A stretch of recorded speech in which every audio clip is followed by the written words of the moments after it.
Hello વિદ્યાર્થી મિત્રો, એજ્યુકટેકનો ચેનલમાં આપનું સ્વાગત છે. આજે આપણે શીખીશું ધોરણ 10 વિષય ગુજરાતી તારીખ 9/1/2025ના રોજ લેવાયેલી એકમ કસોટીની સંપૂર્ણ પ્રશ્ન બેંકનું સોલ્યુશન.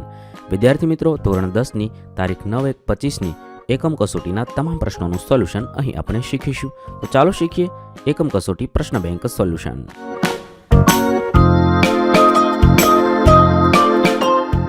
આજરોજ લેવાયેલી એકમ કસોટીમાં 18 થી 23 સુધીના પ્રકરણો અને વ્યાકરણનો સમાવેશ કરવામાં આવ્યો છે. વિદ્યાર્થી મિત્રો, જો ક્યાંય પ્રશ્ન બેંક સોલ્યુશનમાં ભૂલ હોય તો કોમેન્ટ બોક્સમાં જરૂરથી જણાવશો, જેથી અમે તમારી કોમેન્ટને પિન કરીશું, જેના કારણે બીજા વિદ્યાર્થી મિત્રો ગેરમાર્ગે ના દોરાય.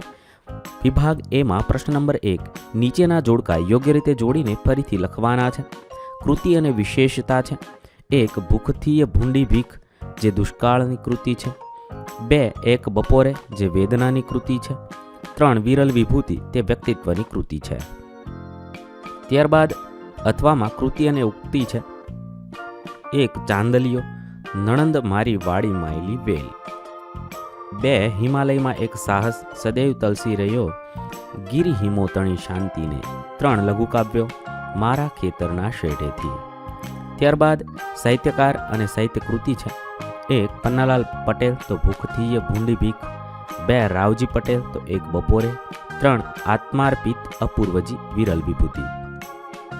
ત્યાર પછી અથવામાં કૃતિ અને સાહિત્ય પ્રકાર છે.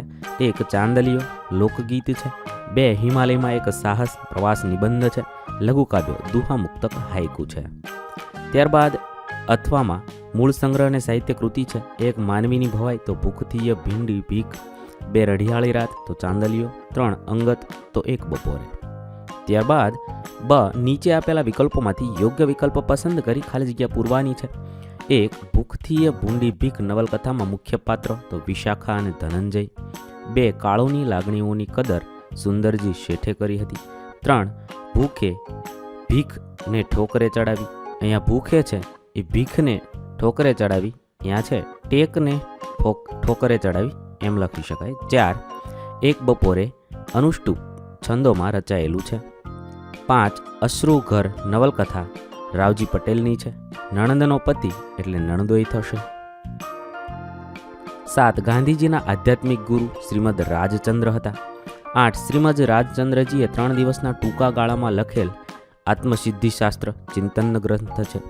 9. શ્રીમદ રાજચંદ્રે 11 વર્ષની ઉંમરે રચેલ એક લેખ બુદ્ધિપ્રકાશ જેવા સુપ્રતિષ્ઠિત સામયિકમાં પ્રસિદ્ધ થયેલો. 10. પારિવારિક સંબંધોનું મધુર ચિત્ર ચાંદલિયો કાવ્યમાં છે. 11. કાવ્યનાયિકા જેઠાણીને જબુક વીજળી સાથે સરખાવે છે. 12. ઢોંકચીમાં છાશ પાછી રેડી દેવાનું કવિ માને કહે છે. 13. હિમાલયમાં એક સાહસ જીવનકથાનો એક અંશ છે. 14. માનસરોવર તિબેટમાં આવેલું છે. 15. માતાયન જોજીલા ઘાટ પાસે આવેલ છે. 16. 10મા વેદ તરીકે હાઇકુને ઓળખવામાં આવે છે. 17. બરકત અલી વિરાણીનું ઉપનામ બેફામ છે. 18. દેશ દીપક બનવું દુર્લભ છે. ત્યારબાદ 19. ધરતીના તાતની પીડા ભૂખથી ભૂંડી ભીખમાં આવે છે. 20. શ્રીમદ રાજચંદ્રને મન એટલે કે પ્રેમ સાધનાનું સાધન માત્ર હતું. નીચે આપેલા પ્રશ્નોના એક વાક્યમાં ઉત્તર લખવાના છે. 1. કાળું ધર્માદાનું લેવા શા માટે આનાકાની કરે છે? કાળું ધર્માદાનું લેવા માટે આનાકાની કરે છે કારણ કે તે સ્વમાની છે. 2. પન્નાલાલ પટેલને જ્ઞાનપીઠ પુરસ્કાર તેમની કઈ નવલકથા માટે મળ્યો છે? 1985માં તેમને માનવીની ભવાઈ માટે જ્ઞાનપીઠ પુરસ્કાર મળ્યો હતો. 3. કાળુની દ્રષ્ટિએ જગતમાં સૌથી ભૂંડામાં ભૂંડું શું છે? તો ભીખ છે. 4. ભારવેલા અગ્નિનો અર્થ શું થાય? ચૂલામાં અગ્નિ ઉપર રાખ વાળી તેને સળગતો રાખવો એટલે ભારવેલો અગ્નિ. 5. કવિ રાવજી પટેલે કાવ્યમાં પોતાની પત્ની માટે કોનું પ્રતીક લીધું છે? પોતાની પત્ની માટે સારસીનું પ્રતીક લીધું છે. 6. એક બપોરે કાવ્યમાં બપોર શાનું પ્રતીક છે? બપોર એ જીવનના મધ્યાહ્નનું પ્રતીક છે. 7. એક બપોરે કાવ્યમાં કવિ માતાને સંબોધીને શું કહે છે? કવિ માતાને રોટલો બાંધી દેવા કહે છે. 8. શ્રીમદ રાજચંદ્રે લખેલ શ્રી આત્મસિદ્ધિશાસ્ત્ર ગ્રંથની વિશેષતા કઈ છે? નડિયાદમાં એકી બેઠકે માત્ર 1.5 કલાકમાં શ્રીમદજીએ 142 ગાથાનો પદ્યમય ગ્રંથ આત્મસિદ્ધિશાસ્ત્ર ગ્રંથની રચના કરી હતી, એ તેની વિશેષતા છે. 9. એક સાથે 100 વસ્તુઓને ક્રમમાં યાદ રાખવાની શક્તિને શું કહે છે? એક સાથે 100 વસ્તુઓને ક્રમમાં યાદ રાખવાની શક્તિ એટલે શતાવધાની શક્તિ. 10. વિરલ વિભૂતિ કૃતિમાં કોના જીવન દર્શનની ઝાંખી છે? શ્રીમદ રાજચંદ્રના જીવન દર્શનની ઝાંખી છે. 11. ચાંદલિયો લોકગીત સિવાય તમે જાણતા હોય કોઈ એક લોકગીતનું નામ? તો પૂનમની પ્યારી પ્યારી રાત. આ સિવાય તમે અન્ય લોકગીતનું નામ પણ લખી શકો છો. 12. ચાંદલિયો કાવ્યમાં ચાંપલિયાની પાંદડી કોને કહે છે? ચાંપલિયાની પાંદડી દેરાણીને કહે છે. 13. ચાંદલિયો કાવ્ય કોને ઉદ્દેશીને ગવાયું છે? કુટુંબ જીવનના સંબંધોને ઉદ્દેશીને ગવાયું છે. 14. તાણીને બાંધે નવરંગ પાઘડી આ ઉક્તિ કાવ્ય નાયિકા કોના માટે પ્રયોજે છે? નાયિકા પોતાના પતિ માટે પ્રયોજે છે. 15. જવાહરલાલ નહેરુને કોના દર્શનના મનોરથ અધૂરા રહી ગયા? તેમને અમરનાથની ગુફાના દર્શનના મનોરથ અધૂરા રહી ગયા. 16. મહાદેવ દેસાઈએ જવાહરલાલ નહેરુની અંગ્રેજીમાં લખાયેલી કૃતિનો ગુજરાતી અનુવાદ કયા નામે કરેલો છે? ગુજરાતીમાં અનુવાદ જીવનકથા નામે કરેલો છે. 17. સ્વતંત્ર ભારત દેશના પ્રથમ વડાપ્રધાનનું નામ જણાવો.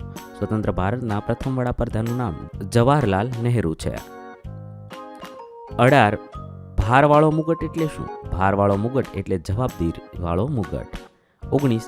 5, 7, 5 અક્ષરોના બંધારણવાળું કાવ્ય સ્વરૂપ કયા નામે ઓળખાય છે? હાઇકુ નામે ઓળખાય છે. 20. સફળતા શામાં નથી હોતી? જિંદગીની હસ્તરેખામાં સફળતા નથી હોતી. ત્યારબાદ વિભાગ બી પ્રશ્ન નંબર 2 નીચે આપેલા પ્રશ્નોના 3-4 વાક્યમાં ઉત્તર લખવાના છે. 1. અંતે કાળુ અનાજ માટેની મદદ લેવા શા માટે તૈયાર થાય છે? કાળુ અનાજ લેતા અચકાતા હતા. સુંદરજી શેઠે આ જોયું, તેને બોલાવીને કહ્યું કે કુદરત આગળ આપણે સૌ લાચાર છીએ. તને એમ લાગતું હોય કે ધર્માદાનું છે, તને હાથ લાંબો કરતા સંકોચ થતો હોય તો કાલથી તું આ ઓટલા પર આવીને ઝાડુ મારી જજે. મુખિયાજી પાસેથી ગાદી તકિયા માગીને એ પાથરી દેજે. પછી તને એમ નહીં થાય કે હું તું ધર્માદાનું મફતનું ખાય છે. કાળુને સુંદરજી શેઠની મોટાઈ સ્પર્શી ગઈ. અંતે કાળુ અનાજ માટેની મદદ લેવા તૈયાર થાય છે. 2. કવિ ક્યાં સુધી મવડીની છાંય તળે પડી રહેવા માંગે છે? એક સારસી જે કવિને પ્રિય લાગે છે તે ખેતરના શેડેથી કંઈક ઉડી ગઈ છે. એના ઉડી જવાથી કાવ્યનાયકને હૃદયમાં ખાલીપો અનુભવાય છે. એમને જીવનમાંથી રસ ઉડી ગયો છે. પોતે નિષ્ક્રિય થઈને જીવનના અંત સુધી મહુડીની છાંય તળે પડી રહેવા માંગે છે. 3. ખોભણમાં પગ લપસ્યા છતાં લેખક કેવી રીતે બચી ગયા? ખોભણમાં લેખકનો પગ લપસ્યો, પરંતુ સૌ એકબીજા દોરડાની સાંકળથી સંકળાયેલા હતા. આથી દોરડાએ તેમને પકડી રાખ્યા. પોતે ખોભણની એક બાજુને વળગી રહ્યા એટલે સૌએ મળીને એમને ખેંચી કાઢ્યા. આ રીતે તેઓ બચી ગયા. 4. ચાંદલિયો કાવ્યના આધારે શરદ પૂર્ણિમાની રાત્રિનું વર્ણન. શરદ પૂનમની રાત છે. 16 કળાએ ખીલેલો ચંદ્ર કાવ્યનાયિકાના ચોકમાં જાણે ઉગ્યો હોય તેમ વાતાવરણ શીતળ, મધુર અને રમ્ય છે. એ મધુર રમ્ય રાત્રિના આનંદની ઉત્કંઠાને લીધે સ્ત્રી પુરુષો ગરબે રમે છે. 5. છાશ અને ઘીના દૃષ્ટાંત દ્વારા શ્રીમદ રાજચંદ્રે છોકરાઓને શું સમજાવ્યું? છાશ અને ઘીના દૃષ્ટાંતથી શ્રીમદ રાજચંદ્રે છોકરાઓને સમજાવ્યું કે દેહ છાશના જેવો છે, તેને જીવ સાચવે છે. આત્મા ઘી જેવો છે, દેહનો ત્યાગ કરે છે. એટલે આ જીવ અવળી સમજણવાળો છે. છાશના જેવો દેહ સામાન્ય છે, પણ ઘીના જેવો આત્મા મૂલ્યવાન છે.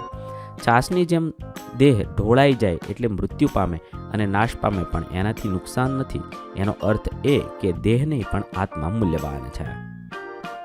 6. કાવ્યનાયિકા સખીને પોતાના પતિ વિશે શું કહે છે? કાવ્યનાયિકા સખીને પોતાના પતિ એમને પણ પરણો મારો એમ કહે છે.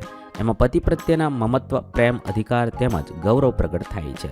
પરણો મારો સગી નણંદનો વીર જો, આ શબ્દોમાં તેણે નણંદ પ્રત્યેનો આદર જાળવ્યો છે, તેનું ગૌરવ કર્યું છે. આમ આ શબ્દોમાં તેણે ભાઈ બહેનના મધુર સંબંધની પ્રશંસા કરી છે. 7. કાળુને રડતો જોઈ સુંદરજી શેઠે શી પ્રતિક્રિયા આપી? કાળુને રડતો જોઈને સુંદરજી શેઠે એને સમજાવતા કહ્યું, હું જાણું છું જુવાન કે તને તારા જ ધાન માટે હાથ ધરતા શરમ આવે છે, પણ અમને સદાવ્રત ખોલતા એટલી જ શરમ આવે છે. સમસ્ત પૃથ્વીનું પાલન કરનારને અમે ક્યાં સુધી પાળવાના છીએ? આ તો મેઘરાજાને પાણી પહોંચાડવા જેવી વાત છે. 8. એક બપોરે કાવ્યના આધારે ખેતરનું શબ્દચિત્ર ટૂંકમાં આલેખો. ગ્રામ જીવનમાં ખેતર, વાડી અને ખેડૂતનું કાર્યક્રમ ક્ષેત્ર છે. ખેડૂતનું એ સર્વસ્વ છે, જીવન છે. અહીં પ્રસ્તુત એક બપોરે કાવ્યમાં કાવ્યનાયકની એક સારસીના ઉડી જવાથી એક વેદનાગ્રસ્ત બપોરની વ્યથા અભિવ્યક્તિ છે. એમાં કાવ્ય અંતર્ગત ગ્રામ જીવન કે ગ્રામ પરિવેશનો ઉલ્લેખ છે. એમાં કાવ્યનાયક ખેડૂત છે. ખેતર છે એનો શેઢો ખેતરની હદ ઉપરની અણખેડ પટ્ટી જ્યાં ઢોર માટે ઘાસ થાય છે. માં છે ભાતું છે. આ રીતે તમે તેનો જવાબ લંબાણપૂર્વક લખી શકો છો. 9. શ્રીમદ રાજચંદ્રના કયા પ્રસંગથી ગાંધીજી આશ્ચર્યચકિત થઈ ગયા? શ્રીમદના કાકાજી સસરા ડોક્ટર મહેતાજીએ ગાંધીજીને શ્રીમદનો જ્ઞાની અને શતવધાની તરીકે પરિચય કર્યો. ગાંધીજીએ તેમનું પારખું કરવા માટે જુદી ભાષાના કેટલાક શબ્દો લખ્યા અને એ શબ્દો તેમણે શ્રીમદને વાંચી સંભળાવ્યા. આ પછી શ્રીમદ સહજ રીતે એક પછી એક બધા શબ્દો ગાંધીજીએ જે ક્રમમાં લખ્યા હતા તે ક્રમમાં કહી સંભળાવ્યા. ત્યારે ગાંધીજી એમની શતાવધાની શક્તિથી આશ્ચર્યચકિત થઈ ગયા.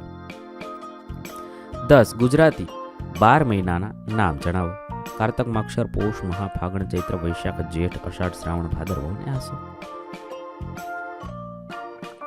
બ. નીચેના પ્રશ્નોના 7-8 વાક્યમાં મુદ્દાસર ઉત્તર લખવાના છે. 1. ભૂખથી એ ભૂંડી ભીખ કૃતિને આધારે સ્ત્રી પાત્ર રાજુનું પાત્રાલેખન. વિદ્યાર્થી મિત્રો, જવાબ લાંબા થવાને કારણે હું દરેક પ્રશ્નોના જવાબ હવે વાંચીશ નહીં. તમે વિડીયોને પોઝ કરી જવાબ લખી શકો છો.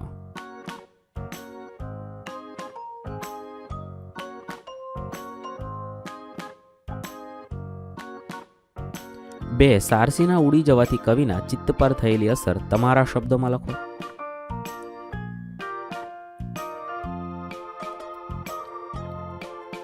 3. ગાંધીજી અને શ્રીમદ રાજચંદ્રના આધ્યાત્મિક સંબંધ વિશે લખો.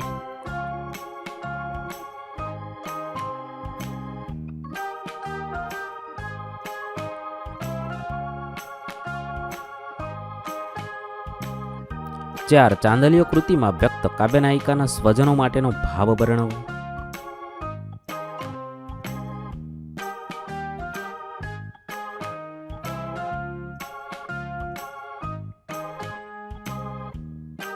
5. હિમાલયમાં એક સાહસ પાઠને આધારે તમારા જીવનના સાહસનો એકાદ પ્રસંગ વર્ણવો. 6.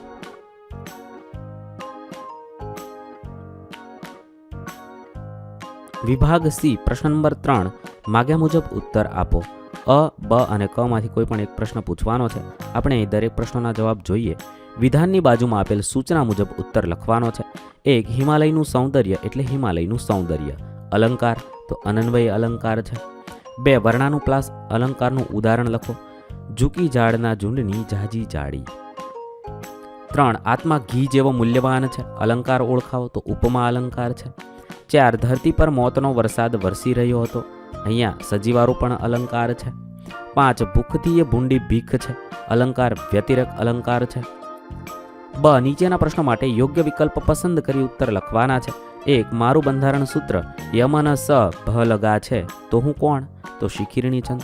મારી પ્રથમ પંક્તિમાં 16 અક્ષર અને બીજીમાં 15 છે. કુલ 31 અક્ષરથી બનેલો હું. મારો 31મો વર્ણ ગુરુ હોય છે. મને ઓળખી બતાવો તો મનહર છંદ. 3. મારા થકી રામાયણના શ્લોકોની રચના થઈ છે. મારા પ્રત્યેક ચરણમાં 15 માત્રાઓ. મને ઓળખી બતાવો તો ચોપાઈ. 4. કયા છંદમાં તેની પ્રત્યેક પંક્તિના અક્ષર 16 હોય છે તો અનુષ્ટુપ.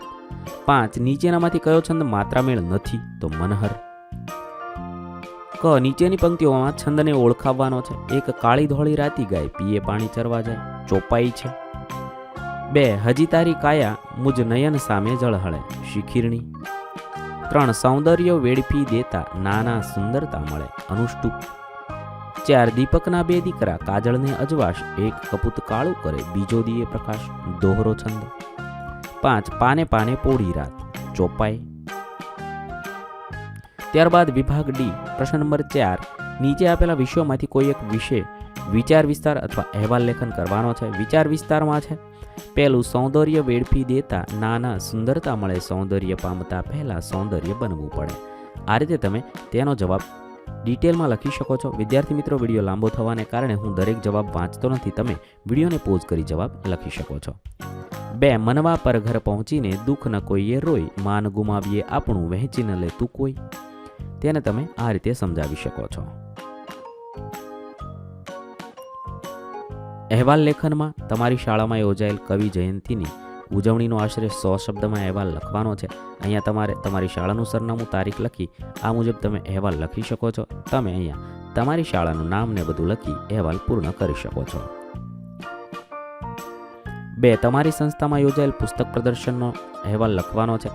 તારીખ લખી તેના વિશે કઈ રીતે ગોઠવાયું હતું તે વિશે તમે ડિટેલમાં લખી શકો છો.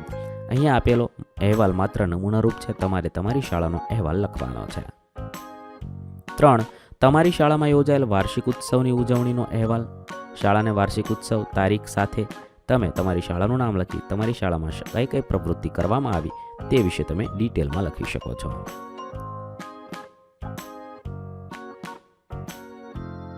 અહીં આપણે ગુજરાતીની એકમ કસોટી પૂર્ણ કરીએ છીએ. વિદ્યાર્થી મિત્રો, ધોરણ 9 અને 10ની તમામ એકમ કસોટીના વિડીયોઝ આપણી ચેનલ પર જલ્દીથી ઉપલબ્ધ થશે, જે તમે એકમ કસોટી નામના પ્લેલિસ્ટમાંથી મેળવી શકો છો. પ્લેલિસ્ટની લિંક વિડીયોના ડિસ્ક્રિપ્શનમાં આપી છે. થેન્ક યુ દોસ્તો. એજ્યુકટેકનો ચેનલ તરફથી વિડીયો નિહાળવા બદલ આપનો આભાર. આવા બીજા વિડીયોઝ નિહાળવા માટે અમારી યુટ્યુબ ચેનલ એજ્યુકટેકનો અત્યારે જ સબસ્ક્રાઇબ કરો. આભાર દોસ્તો.